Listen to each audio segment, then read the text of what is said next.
Pakistan electronic crimes act پیکا کا 2022 میں آنے والا آرڈیننس ایک ایسا قانون ہے جس کے تحت اب آن لائن ڈیفیمیشن نہ صرف ایک کوگنیزبل آفینس ہے بلکہ نان بیلیبل بھی ہو چکا ہے، جس کے ذریعے اب آپ کو 5 سال تک کی سزا ہو سکتی ہے۔ اسی قانون کے حوالے سے آئی ٹی منسٹر امین الحق نے اپنے ایک لیٹر کے ذریعے حکومت کو ایڈوائز کیا کہ انہیں اس قانون کو نہ صرف وڈرا کرنے کی ضرورت ہے بلکہ اسے ریویو کرنے کی بھی شدید ضرورت ہے۔ اسی قانون کے حوالے سے اٹارنی جنرل آف پاکستان خالد جاوید خان کا کہنا تھا کہ اگر یہ اپنی اصل حالت میں ہی امپلیمنٹ ہوتا ہے تو یہ ایک ڈریکونین لا کی صورت اختیار کر سکتا ہے، جس کی وجہ سے امپلیمنٹیشن سے پہلے اس کا ریگولیٹ ہونا لازمی ہے۔ تو آخر یہ لا کیا ہے؟ کیا مقصد ہے اس کا؟ اس میں کیا امینڈمنٹس کی گئی ہیں؟ اور ان امینڈمنٹس، ان ترامیم کی وجہ سے آخر پاکستان کا میڈیا، پاکستان کے صحافی اور ایک عام انسان، ایک عام آدمی سوشل میڈیا استعمال کرنے والا کیسے افیکٹ ہوگا؟ یہ تمام چیزیں ہم آج سمجھیں گے۔ مجھے سب سے پہلے تو یہ بتائیں کہ پیکا آخر ہے کیا؟ What does this law mean? PICA is the Pakistani Electronic Crimes Act. It was enacted by the Parliament of Pakistan in 2016. It basically applies to electronic devices, so that would include electronic devices such as mobile phones. It would apply to the use of social media, جیسے کہ Facebook ہے, Instagram ہے, Twitter ہے. So it regulates electronic behavior and electronic criminal acts. اس کو ایک ordinance کے طور پر پاس کرنے کی کیا ضرورت تھی؟ سو پہلے یہ as an act of parliament enact کیا گیا تھا 2016 میں، بٹ اب اس کو امینڈ کرنے کے لیے ایک آرڈیننس کے تھرو، جسے کہا جا رہا ہے پیکا امینڈمنٹ آرڈیننس 2022 کے تھرو enacted کیا گیا. The President of Pakistan, he used his powers under clause 1 of section 89 of article 89 of the Constitution of Pakistan. اس سے کیا ہوا کہ جو ایک پارلیمنٹ کا پراپر پروسیجر فالو کیا جاتا ہے جو کانسٹیٹیوشن میں لیڈ ڈاؤن ہے وہ بائی پاس ہو گیا.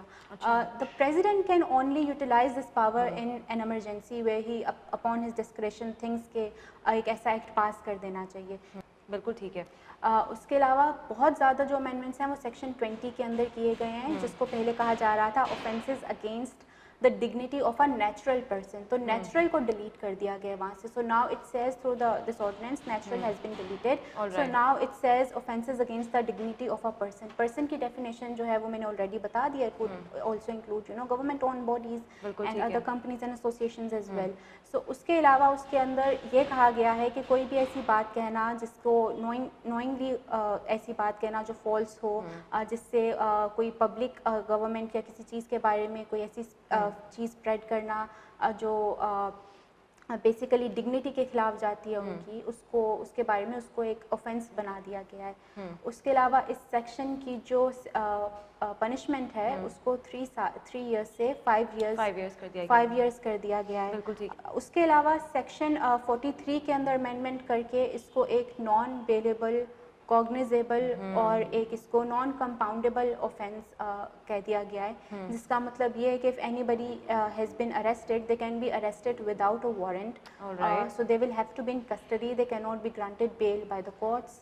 تو مجھے یہ بتائیے گا ردا کہ how are these amendments against the constitutional rights of an average Pakistani? So article جو 19 of the constitution of Pakistan ہے وہ فریڈم آف اسپیچ اور فریڈم آف ایکسپریشن کا رائٹ دیتا ہے. تو اگر آپ کسی بھی چیز کو اتنی زیادہ ڈسکریشن دے دیں گے اتھارٹی کو کہ وہ اریسٹ کر لیں آپ کو without a warrant and it's non compoundable which means کہ آؤٹ آف کورٹ کمپرومائز بھی نہیں ہو سکتا.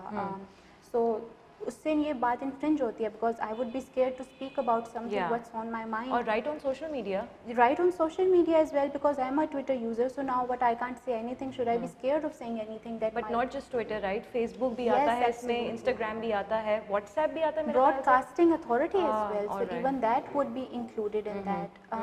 اس کے علاوہ آرٹیکل 19A بھی اس سے انفرنج ہوتا ہے جو رائٹ ٹو انفارمیشن کی رائٹ دیتا ہے، because obviously I can't as a journalist, journalists are the ones that give you the information, so they have to be withheld through this section 20 کی amendment. They can't inform the citizens of the law, so just because they think کہ یہ fake news ہوگی یا جو بھی ہوگا, whatever reasoning that the government has provided is insufficient to restrict these human rights. پیکا ordinance آنے کے بعد جرنلسٹ کمیونٹی میں اور عام طور پر ایک بہت ہی نیگیٹو تاثر پایا جا رہا ہے. یہ سوچا جا رہا ہے کہ یہ جو قانون لایا گیا ہے صرف فیک نیوز کو کرب کرنے کے لیے نہیں ہے, بلکہ یہ میڈیا پر ایک قدغن ہے. یہ سیلف سینسرشپ کو پروموٹ کرنے کے لیے لایا گیا ہے. ایک ڈریکونین لا اس کو قرار دیا جا رہا ہے, لیکن اس کو سمجھنے کی بھی ضرورت ہے, اور سمجھنے کے لیے کہ آیا اس کیس کے اندر کیا جرنلسٹ واقعی میں افیکٹ ہوں گے, اور جس طرح پہلے کی صورتحال تھی کیا یہ اب اس سے ابتر ہوگی, اس سے بری ہوگی. اس کے لیے ہم بات کریں گے شاہزیب جیلانی صاحب سے, who is a seasoned journalist.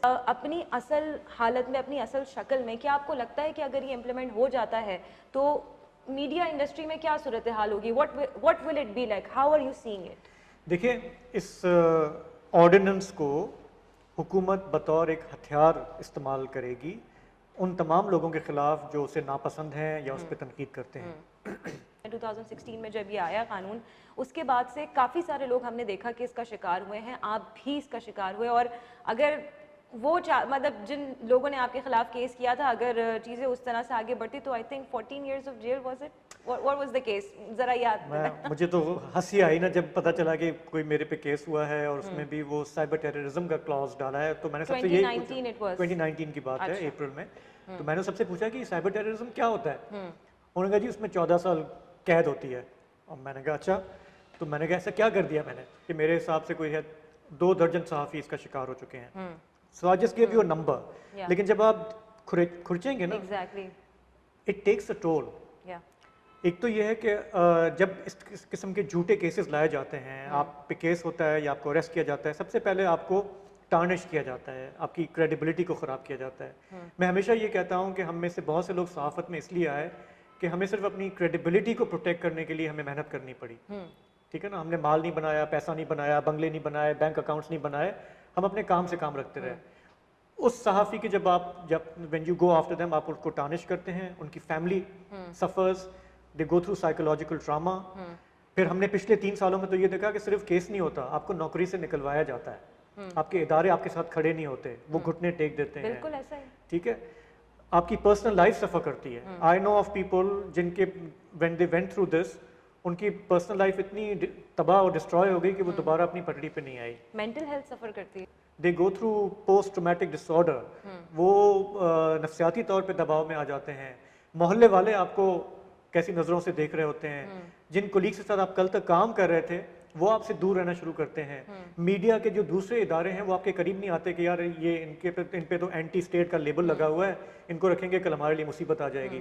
تو یہ ریاست کا کام نہیں ہے کہ وہ اس طرح ان آرمڈ سٹیزنس کو یا صحافیوں کو اس طرح جا کے ٹارگٹ کرے, جس میں کوئی اور وجہ نہیں ہے, صرف یہ کہ آپ جو تجزیہ کر رہے ہیں وہ مجھے پسند نہیں آ رہا, یا آپ جس زاویے سے چیزوں کو دیکھ رہے ہیں مجھے پسند نہیں آ رہا. اتنی تو برداشت ہونی چاہیے نا. اگر آپ طاقتور ہیں, آپ کے پاس ہتھیار ہیں, ہتھوڑے ہیں, جو بھی ہیں آپ کے پاس, جو بھی آپ کا ویپن ہے, آپ کالا روب پہنتے ہیں یا آپ وردی پہنتے ہیں یا آپ کسی بڑی کرسی پہ بیٹھے ہیں, اتنا تو آپ میں برداشت ہونی چاہیے نا کہ اگر کوئی کرٹیسائز کر رہا ہے تو وہ سن. دیکھنا یہ ہے کہ نئی امینڈمنٹس آنے کے بعد کیا پیکا کے قانون کو اس کی اصل حالت میں امپلیمنٹ کیا جائے گا, یا پھر اس میں مزید کچھ تبدیلیاں لا کر اسے ایکچولی فیک نیوز کی روک تھام کے لیے استعمال کیا جائے گا.